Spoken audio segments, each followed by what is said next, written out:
I want to welcome all the listeners to this episode of the Neomasculinity.Solutions crew or team interviews. Neomasculinity.Solutions is not just a guy with an idea.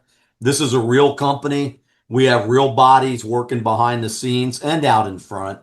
And I think you'll find Eddie Johnson one of those guys that you can believe in. And if you got this guy on your team, you're going to have a hard time losing. And so I'm humbled and honored. I met Eddie over a year ago through LinkedIn. And we, as a veteran, he's officer type field grade guy, U.S. Army.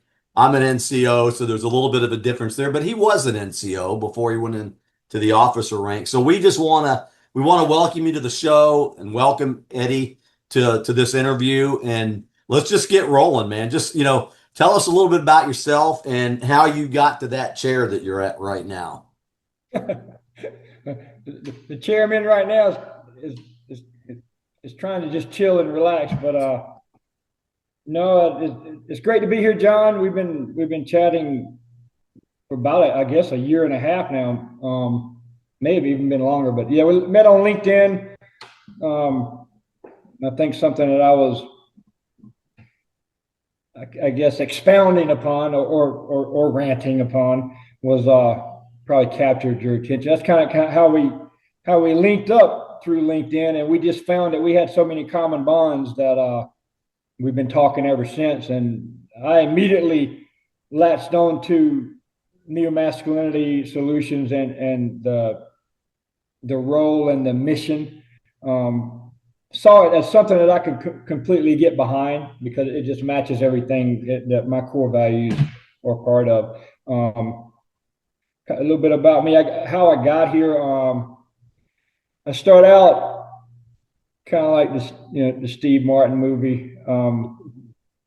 Just an old country boy from North Carolina. Didn't know much about anything way back in the day, and playing around in college, joined the Army just because I knew at the time college wasn't happening. And surprisingly, I wound up on the West German Czechoslovakian border in the early 80s. At the time, probably one of the realest missions going on during the Cold War. And I did that and then went back to college. Discovered that I was really good at being a soldier. I believed in what the Army was about. And I just chose that as the profession that I would spend the most of my adult life at. Got commissioned, went back out as a second lieutenant. 25 years later, and a few wars later, I got out of a few times and I got back in a few times. I always seemed to be like a moth to the flame anytime we were in conflict. It's just something that I had to do. Thought that if not me, then who was going to help defend freedom? It just was part of, just like I said before, my core beliefs and values. And then retired from the military. I'm a serial entrepreneur, so I've started a few companies here and there. But I came out here in Arizona, where I'm at right now, in 2016, back to the kind of the selfless service type aspect of kind of, I guess, what I'm about. Was chief administrator for the Maricopa County Attorney's Office, which is the fourth largest in the country. And aside from being a very great, challenging, one of the best jobs I've ever had, it was also one of the most eye-opening and educating jobs I've ever had on the political side of the house. But how I came into being with embracing Neomasculinity Solutions, a little bit of background on that was as an Army officer, we're always, we try to be apolitical. We don't let politics get involved. We just, salute the flag and, go where we're sent, hopefully, under the right decision-making process and the right reasons. But it wasn't until the mid 2000s, after being deployed, many years, that at the time I hit the field grade ranks, I just started questioning a lot of things. So by the time I had retired from the military, I was questioning basically everything. Um, it required some critical thinking that we are talking about with Neomasculinity Solutions. About it's not just information on the surface. There's a lot of things going on in the background that you and I have talked about over the past year or so that we really need to get in front of and start getting back down to the basics of being men. You know, there's a little bit to unpack there, but you're right. We did meet on LinkedIn. I remember now what caught my eye about your, Oh yeah, it yeah, was 110 Soldier Productions, yeah, which was on your profile. And if anybody knows what 110 Soldiers, that was a song by yeah, Coven, but it was the title track to the movie Billy Jack. yeah, And Billy Jack was one bad mammer jammer. If you've ever seen the movie, he was the storyline. He was a Green Beret, and he had served in Vietnam and had come back and had decided to go the spiritual route with Indian tribes down in where you're at in Arizona, that area of the country.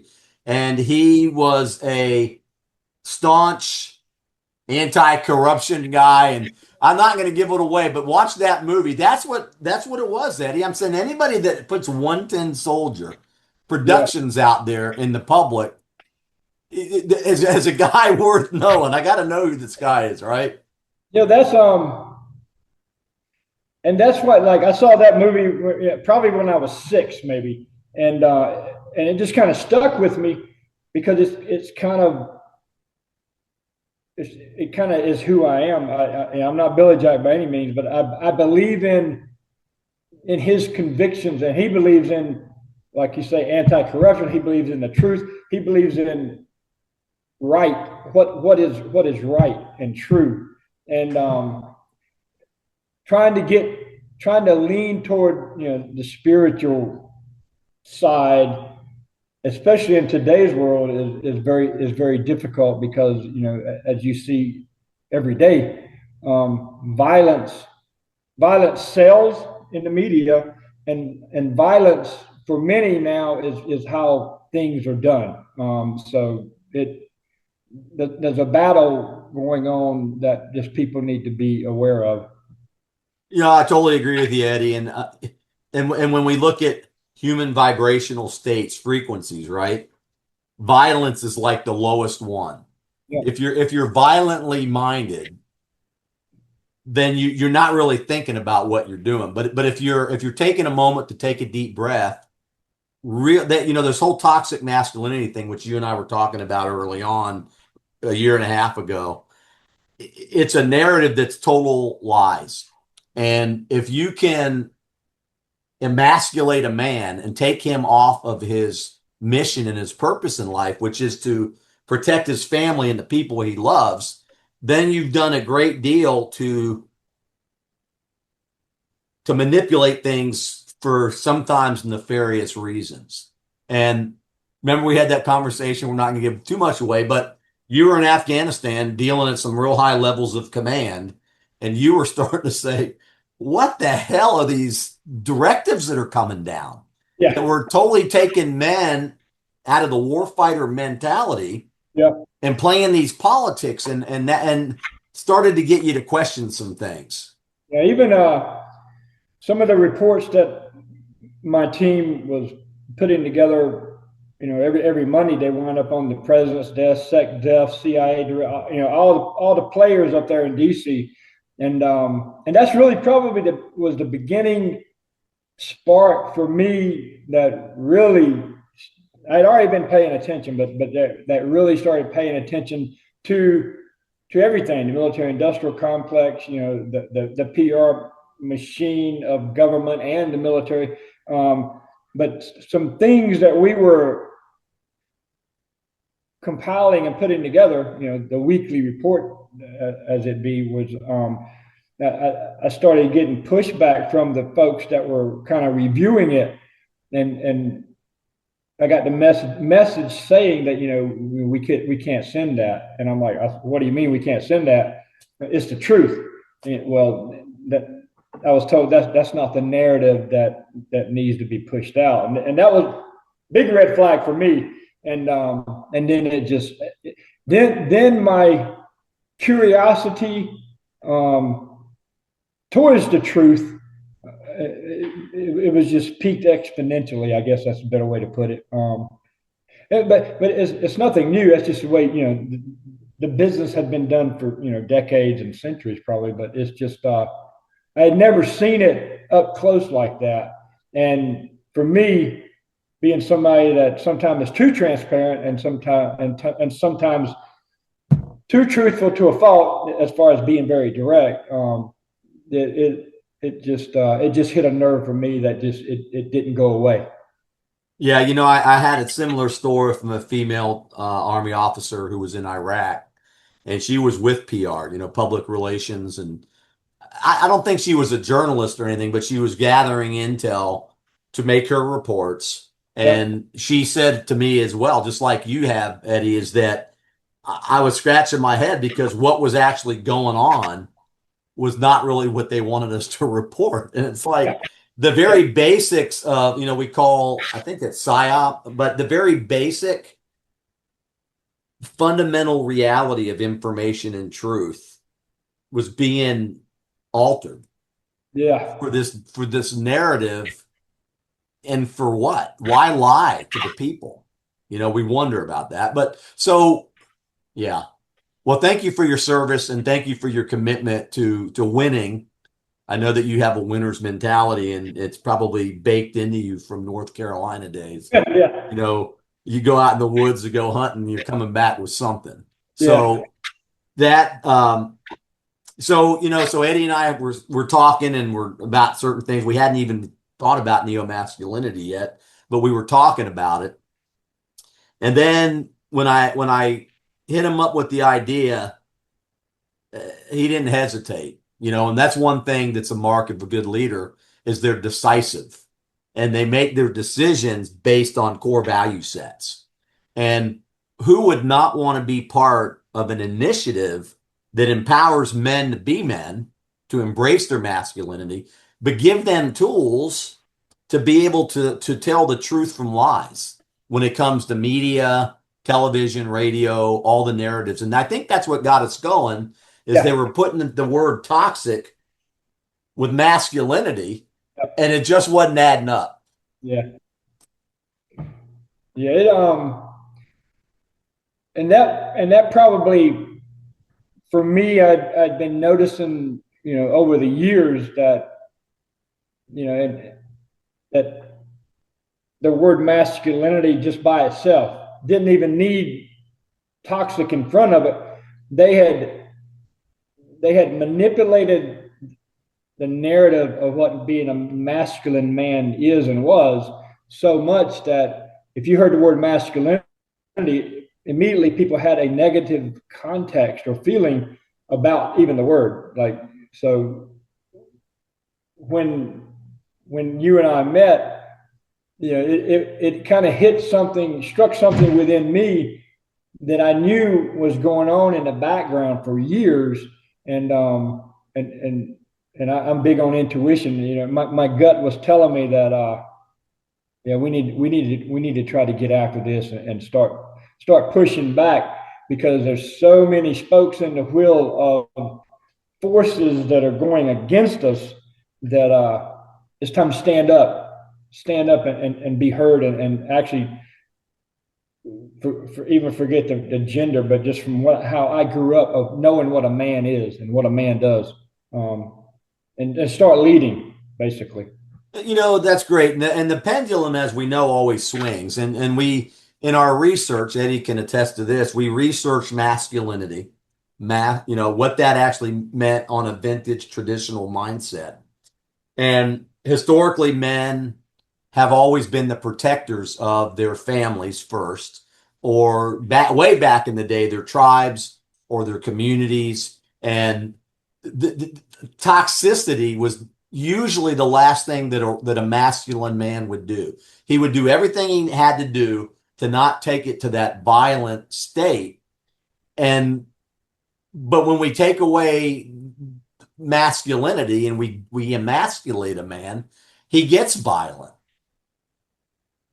And that was what we found in our research. So 110% right, Eddie, that we decided that we had to resist, reject, confront, question. One of our tactics or strategies is to question everything. And we said we laughed about it. Probably it's not funny, but when you get all your news and information off of social media, which is totally designed to invoke or manipulate or taint or lie, Yeah. you got issues. So if everybody, what's the old saying, Eddie? A house divided. Could you imagine leading combat troops into action with a divided unit, with Yeah. with two lieutenants or two captains going at it? A house divided or a command divided is going to fall. It's going to Yeah. fail. So what better use of nefarious nonsense than to manipulate the news and the information that the average Joe or Jane on the street gets? Yeah. I agree. Yeah. I probably stopped watching the mainstream media 20 years ago because, of course, that mechanism actually doesn't understand. They insult the intelligence of their average American anyway. Um, because I started, you knew what they were saying wasn't true, and then you started seeing the same message being pushed from every outlet. So I tuned out of basically all of them, and being a former infantry officer and intelligence officer, I was a critical thinker, anyways. I questioned everything. In the early part of my career, I was a typical naive, soldier and warrior, believing everything from every high, every level.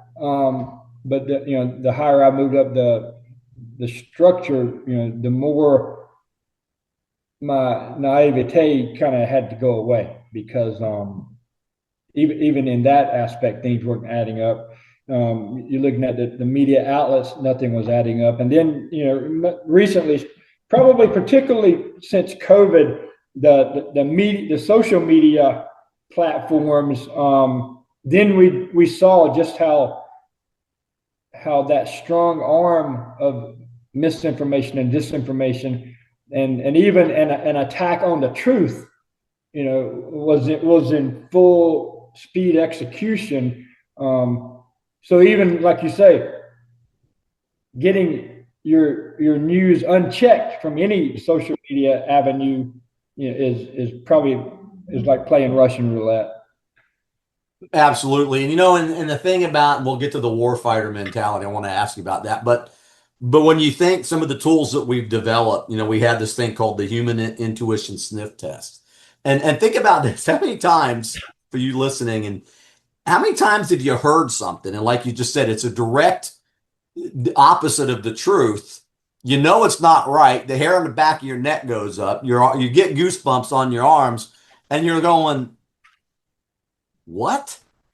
Yeah. It's a damn lie, but they're selling it as the truth. And so we have that anger litmus test, and I love the fact that you mentioned you turned off mainstream media 20 years ago because you can turn on any of them. We're not going to mention any of them, but within 2 or 3 minutes, you're angry. Oh yeah. And Yeah. anger is a low vibrational state. When you're angry, you're not thinking. I Yeah. know I've gotten mad at my wife before and said stuff that I shouldn't say because I'm not thinking. She might have done something that really upset me, but that's on a small scale, but it could ruin your day. And so we started to see that. And then you also mentioned that you as a young infantry officer, that you started questioning everything. And that's one of our first strategies for critical thinking is you have to question everything. Because if you're just blindly listening and believing, that's another old axiom, the blind leading the blind. And if they fall in that dark hole, where do you think you're going to end up? Exactly. Yeah.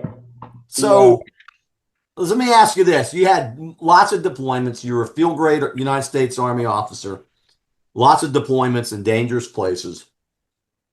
A couple of things. What did you learn in those places, and what can you say about the warfighter mentality? Because we're hearing that word now. It's coming up.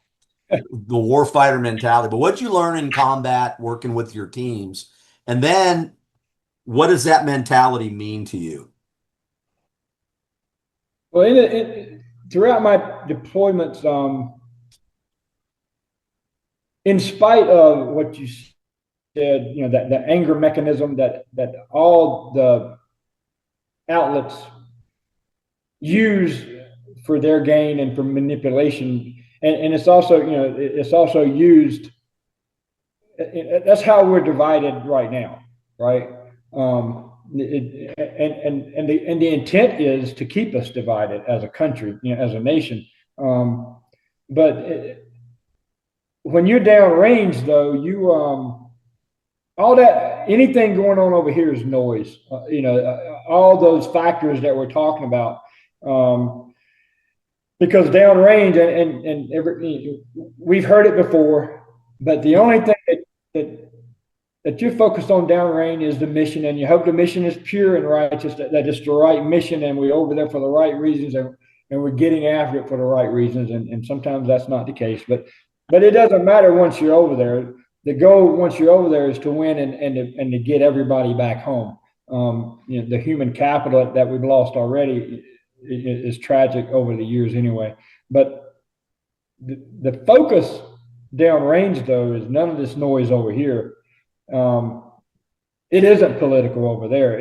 It's been often said. The only thing you're concerned about is the person on your left and the person on your right. And in that environment, any of this stuff over here is just total BS. It just simply doesn't matter. We are as united as we can be downrange. And then the other thing that really has struck home over the deployments over the years is just we're just all people. Different cultures, different beliefs. The folks in Afghanistan, are good people. They Since the Soviet invasion in the late '70s, they've had that country blown back to the Stone Ages many times, and they can't seem to get a foothold into this century, much less the last century. So they're good people, and the evil just took over the country, and that's one instance in general. Iraq's the same way, great people. It's just that politics and religion and ideologies, that is the noise that actually has gotten footholds, and that's why we have war. What was the other part of the question? The warfighter mentality. What are like some of the characteristics of you mentioned warrior a little while ago? So the warfighter mentality, and I watched it unfold over my 25-year career. It seems to, like, when I first went into the Army, as an enlisted private, I worked my way up to lieutenant colonel. The In the early days, it's no mystery. The role of the military, the role of the Army, is to close with and destroy the enemy. And it's about killing, right? For whatever reason we get sent to do the bidding, for political or strategic aims. The military is about killing. Over the and hopefully the pendulum is going back the other way, but I saw toward the latter part of my career, and even the past 10 years or so since I've been retired, it's almost like it is taboo to talk about it in terms of being a war fighter and warrior ethos and warrior mentality. The role of a warrior is to actually destroy the enemy, right? And with all the different, without getting without getting down a political rabbit hole, the military is black and white. It is as clearly defined as it should be and could be. What their role is, what their mission is. That kind of got that, that kind of got cloudy over the past 10 or 15 years about what it meant. Even toward the end of my career, just the different buzzwords of what we were calling what we were doing. The global war on terror, asymmetrical war, all these different things. It's just war and killing. I don't care what you call it. You can't make it any more palatable than it is, right? It's about closing with and destroying the enemy. As simple as that. And So they were trying to make that kind of scenario politically correct, is what you're saying. There's no political correctness with it. there's no political correctness about war. It is what it is. It's not good, and definitely people like me. When I'm in it, I want to win it, but the guys that have to go, we don't. It's not something that we want to do all the time. Yeah, it just got new. They tried to water it down, and then they brought the different social experiments into the military, which further weakens the brand of just being a warfighter. Yeah, we are witnessing a lot of that. Let's just shift gears real quick, and then we'll go back to a couple important topics. They're all important, but so what's your favorite movie, Eddie? Oh, there's Billy? a lot of them, but because I'm a big, not that I sit around all the time, but I love movies. I love television. I love the artistic aspect of all the different components of a movie, cinematography and all that stuff. But probably my favorite movie, and I have so many, but it had to be two. One is It's a Wonderful Life, Jimmy That's a Stewart. great movie. Yeah, I know that movie. There's there's a lot. There's so many. It's just for me. It's just profound. I, I watch it every year. It's like clockwork. All the different Christmas, but that movie is profound. You know how it's going to unfold. You know how it's going to end. But the message in the movie for me, it's just extremely personal and profound. And I believe every word of it. Right. Another one, which in a completely different construct, is but similar I guess, messages in some kind of context, but it's Shawshank Redemption, right? Great movie. Yeah. And there's so many. Anytime you have a movie that you can quote from, so many great lines, it's a great movie, and it is a cult classic now. But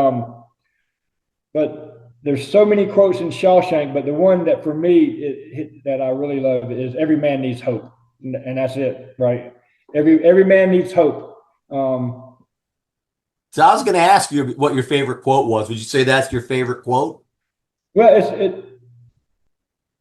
from that movie, yeah, it's probably the favorite quote. But in general, it's one of my favorite quotes. It just because it's true. Because and they probably touched on it in the movie. I've seen it so many times, but because without hope, I mean, what do you have? You you have hope for every aspect of your life. There's hope, right? So yeah, it's one of my favorite quotes. Could be the all time favorite, but I'm a big movie buff, television series buff and I even watched them critically from a critical standpoint, how they're put together. So it would be hard for me to pinpoint exactly like what is the all time favorite, of a quote or something like that.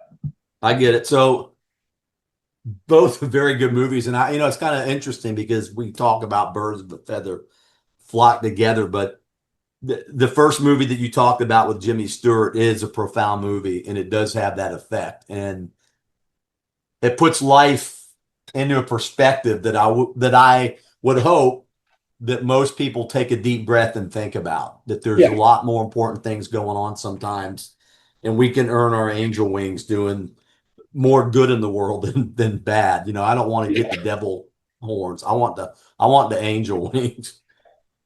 Um, so so let me ask you this. Why do you think it's important for men to protect their families and loved ones from threats?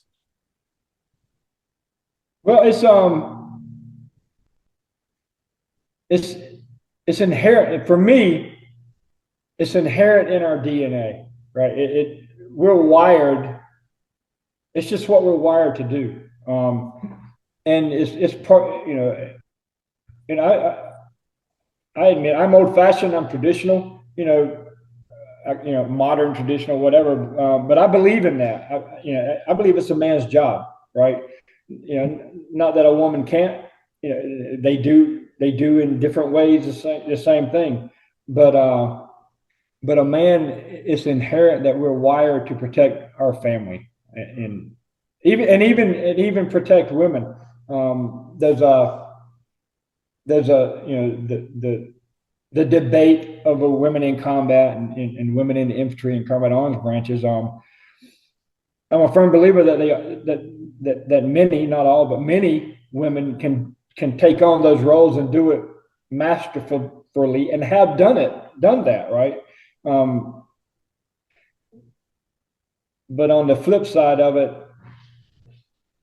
in those same combat situations, I think a man is wired in his mind to protect his women, right?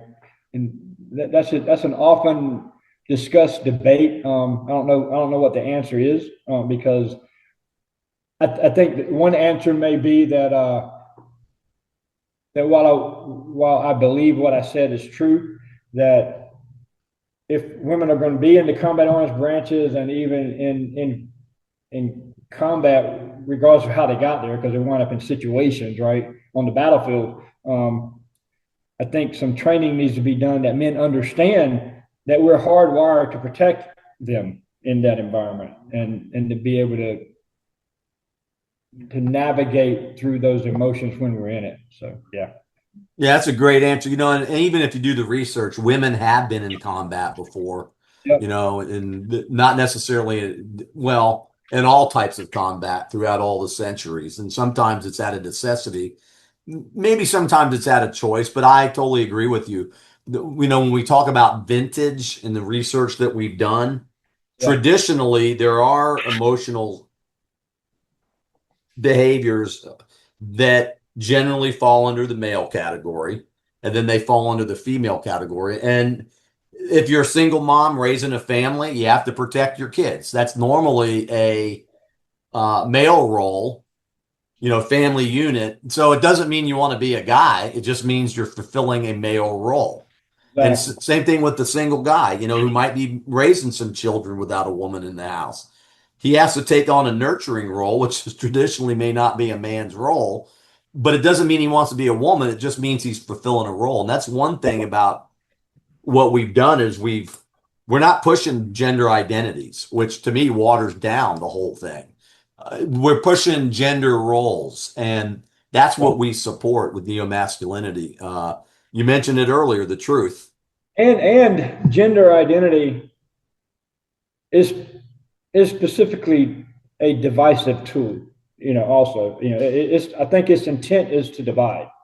Whereas we're not going down that trail. We're going down a different road of everybody's together, and everybody understands the different roles, and sometimes you have to assume different roles simultaneously, while you're all moving down the road together.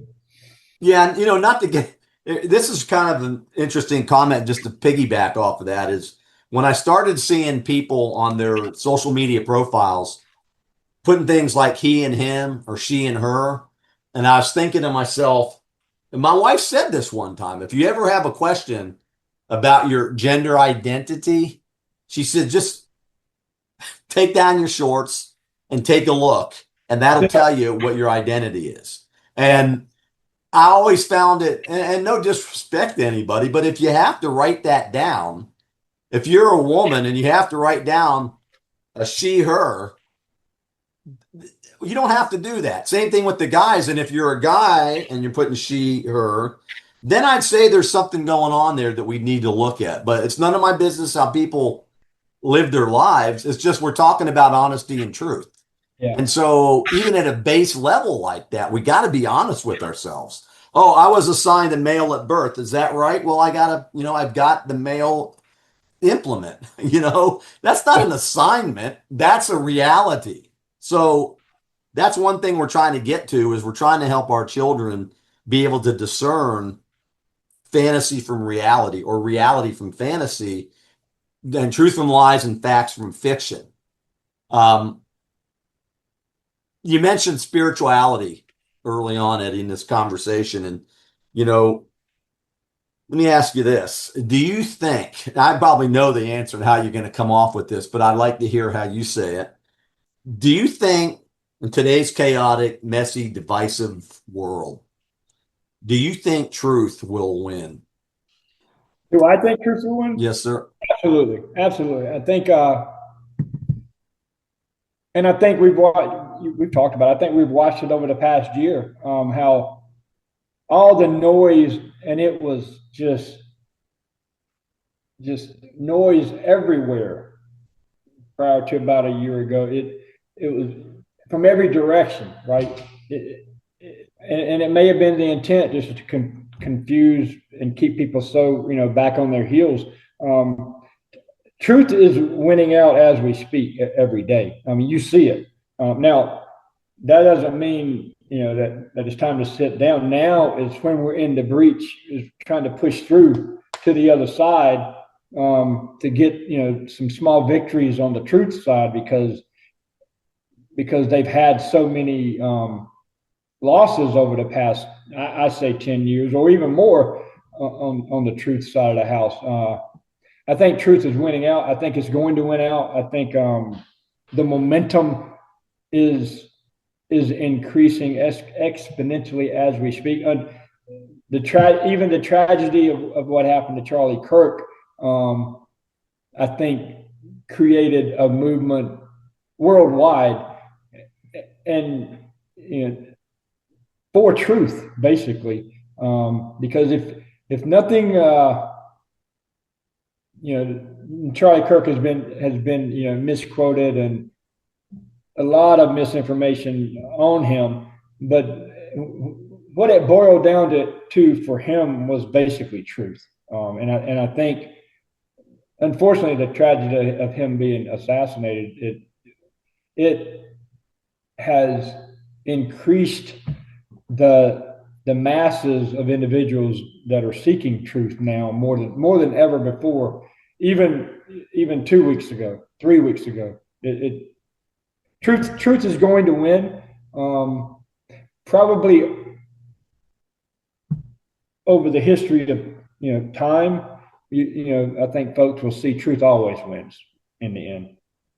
I agree with you. So, putting your leadership helmet on, what advice can you give to men and women, especially parents, when it comes to unreliable information? Is there any of your wisdom that you've gained in your own life that you can help people in that position?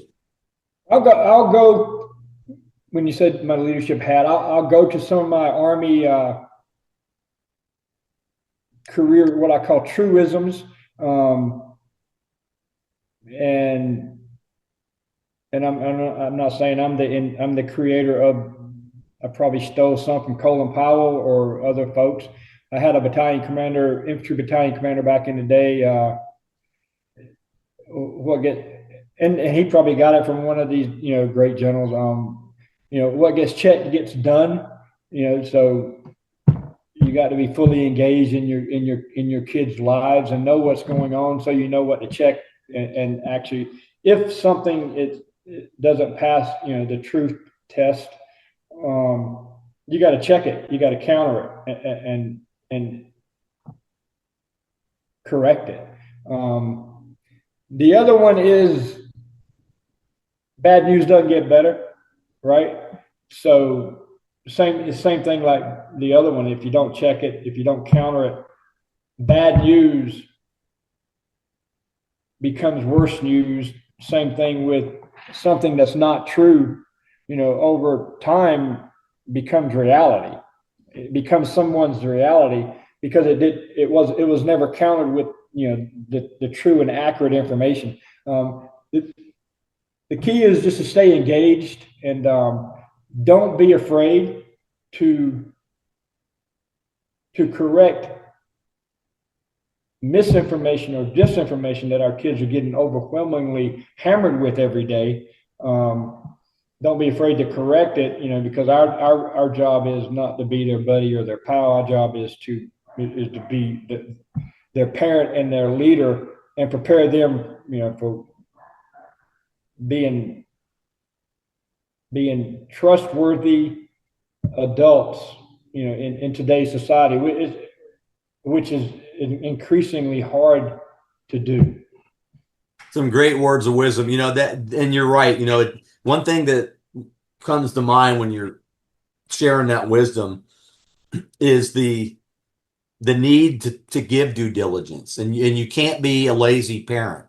You can't Yeah, just send your kids off to school and let those teachers raise your kids. And we can all remember teachers in our lives that I can remember teachers from the first grade that must have seen something because I was a rascal. And they pulled me aside. And if what I did at school got back to my dad, yeah, my goose was cooked. yep, So it takes due diligence, it takes work to take information and extract the truth from it. So appreciate that wisdom, Eddie. Is there anything else you'd like to add before we close out here? yeah. To go back to what we were talking about, like with kids. And when I was a young private, just like probably you were when we first went in, way back in the day, I really didn't pay attention to the seven army values that much, because I was just young and just being a dumb private, I guess. I was in Germany, kind of in awe, but never left North Carolina. But when I started back at East Carolina University to do the ROTC program to become an officer, that's when it's kind of drilled in a lot more closely, not just the quick basic training deal, but the seven tenets of leadership. I think they would be good steps in actually raising kids. Loyalty, duty, respect, honor, integrity. You know, Discipline. selfless service, personal courage. Those things. If we kind of live by those seven army values, then basically you're living a life of truth anyway. Yeah, so I think it would basically it would be a very quick, short course that any parent could kind of latch on to in 10 minutes and say, yeah, I need to teach this to my children because they matter. That's a great point. Eddie, I want to thank you for giving me the time on this interview, and I mean it when I say that I'm humbled and honored to have you on the team. We're moving forward. We continue to add value to the project. We're not done yet. We've got a lot of work to do, but I will say that we have a great mission, and if we can do anything, and I wanted to thank the audience as well. Check out our website, neomasculinity.solutions. Um, we have a freebie right on the homepage. It's 10 strategies that you can use to enhance your critical thinking skills, men especially, but women too. We're not exclusive. And check out the site and look at those courses that we're going to be adding, and look for us in the near future because we're going to make a splash. And how can we not with guys like you on the team and the other people we have on our team doing things for the truth? And Hey, that's what John, it's all about. Yes, yes, sir. before you sign off, so I watched the other interview you did with Christian, and I want to share that she and I have the same favorite color. Believe it or not, as a poor guy, I love purple and I love lavender, but purple. I heard you say that, nobility and regalness. I love purple. It's so rich. I'm gonna share my favorite song since you didn't ask. No, no, no. But I didn't want to go too deep with you. I'm not gonna be questioning a light bird, No, So, no, no, all I'm just gonna. right. So your favorite color is purple. Yeah, my favorite song is if I and it kind of goes with what we're talking about. If I Can Dream by Elvis Presley, right? He did it during the '68 comeback special. Um, after Robert F. Kennedy was assassinated, I think it was. But the words in the song were kind of profound, because that song it kind of leads into another question, that if I can dream kind of leads into, that's kind of a perfect world, right? Of a better land, and people hand in hand. So yeah, that's kind of one of my favorite songs. And favorite time of the year is fall. And which is coming up. You know what? Well, you know what, man? In Arizona, the leaves don't change, do It's they? still, it's still 100 degrees here, brother. That's what I'm saying. North Carolina, you're starting to get some leaves changing. Yeah, which I hope to be back to soon. And then favorite book is Adventures of Huckleberry. One of them, it's Mark probably Twain, yeah. Adventures of Huckleberry Finn. I think Mark Twain was way ahead of his time as his worldview, of everything, even in how he grew up. I just think he got it then, and that book is actually, they've tried to ban it, but that's an excellent book on actually people, and humanity actually. Well, you mentioned Mark Twain. It's interesting you say it because I was just reading about him at 4 o'clock this morning. Oh, really? Mark Twain, Ulysses S. Grant, we all know him, the commander of the Northern American forces during the Civil War. And then he became president, not prisoner, but president. And he entered into a business with another guy who ripped him off. And this is towards the end of his life, and he he lost all of his money. He was destitute. He was absolutely destitute, broke. And Mark Twain came to Ulysses S. Grant and said, "Why don't you write your memoirs? I'll help you, and actually help you publish them." So Mark Twain helped Ulysses S. Grant. Before he died, he had throat cancer. Oh, really? Yeah. Helped him write his memoirs. It was a huge hit. If you haven't read the memoirs, read them.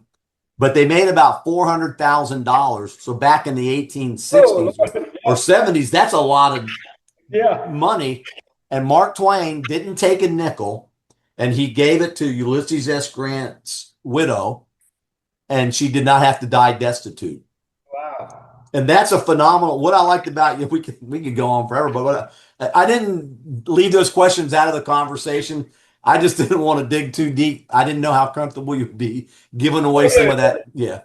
And that's another thing on that note, because I had written them down. And I'm like, I'm cool with it, but I was talking to my son-in-law when I was back east in August. We were down in Florida, for a little vacation, and I noticed it kind of it hit something with him, because I was telling people, I spent most of my adult life, in the Army, and fighting wars and doing, and I was really good at it, and I really embraced being an Army guy, right, an Army colonel and all this good stuff. But that's just what I did, right? The problem, and it's not a problem, I think the mistake people make, even my kids when they were growing up, they're seeing it differently now, because I'm in a different place. But the perception of who I am, my persona, is often confused with what I used to do, right? It's hard charging Army colonel.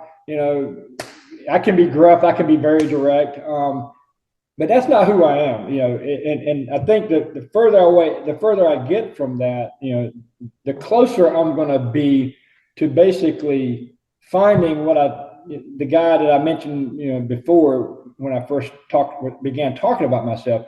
I'm just a good old country boy from North Carolina. Deep down, aside from anything else, that's who I am. I'm just a good old country boy from North Carolina that believes in basic values, and I believe in this country. But the persona, the perception of me is still, this hard Army colonel, right?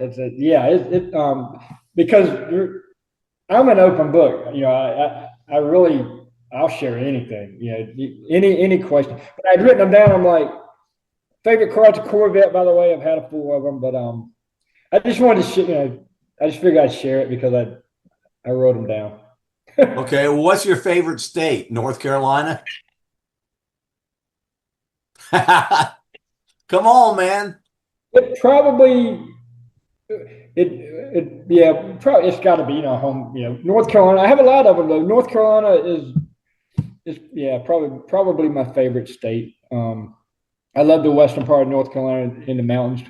And when we talked about where you live in the Shenandoah Valley, absolutely that is the one beautiful place that I've actually gone through. So I yeah, got mountains on both sides. When you come to visit, and you will, yeah, I look 8 miles to the west, there's the Allegheny Mountains. I look 6 miles to the east, there's the Appalachian Mountains. And then yeah, there's this little bitty mountain range called the Massanutten Mountains that runs like in the middle of them, and that's not even but 5 miles away. So it is beautiful in Western North Carolina. We talked about it. I used to have a little place in a town called Ranger outside of Murphy. yeah, My brother and me and my dad. And then, I'm in the mountains. Of course, I grew up in Florida, but it doesn't matter. My granddad was from Georgia and my dad was a Yankee. So we ended up here and there's a lot that we can be thankful for. And I got to tell you this, man, the world, Eddie, needs more leaders like you. yeah. The world needs more men like you.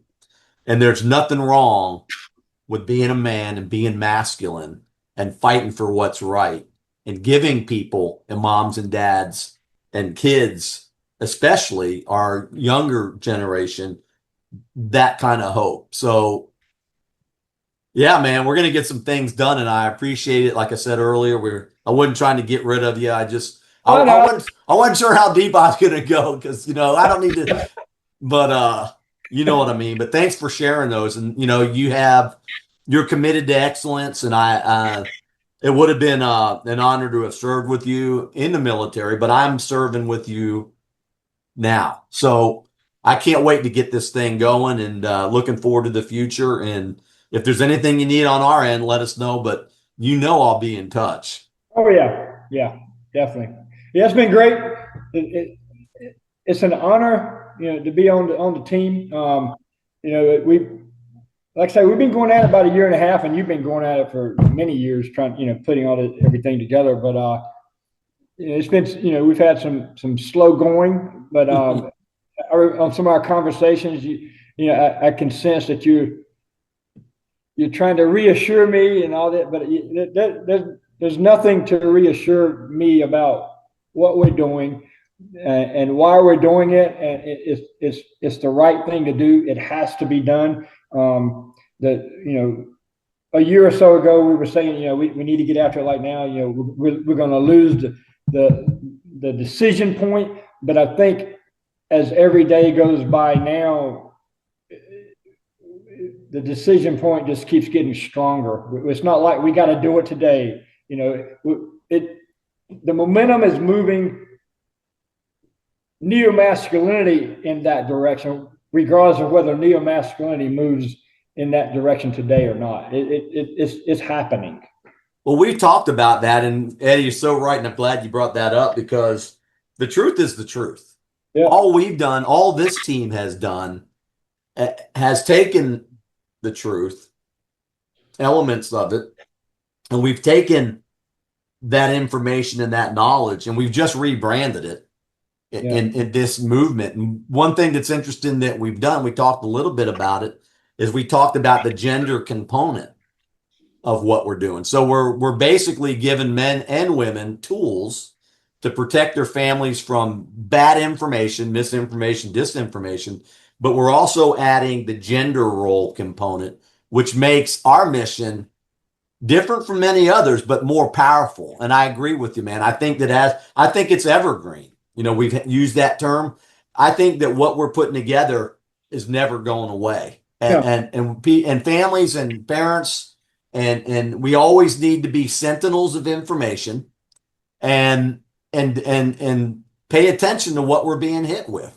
And especially you parents, because those kids out there, they're so moldable. And if you just let social media give them the news, who's to say that your son or your daughter grows up to be something different or without core values? And Yeah. we need to have core values. So Yes. Absolutely. I agree completely. appreciate you, Eddie. And if you need anything, let me know. I'll be talking to you next week, anyways. All right, John. But Okay. have a good day, good afternoon, and thank you, audience, for listening to two older soldiers just shooting a breeze on some very relevant topics. Yeah. Don't be lazy. Question everything. Have hope. Reach down and grab them. Pun intended. And get on with it. Let's work together to make this a better world. 100%. Absolutely. Let's get, we need to get after it. Thank you, Eddie. Thanks, John. Talk to you Yes, later. sir. I'll talk to you soon. Yes, sir. Bye bye.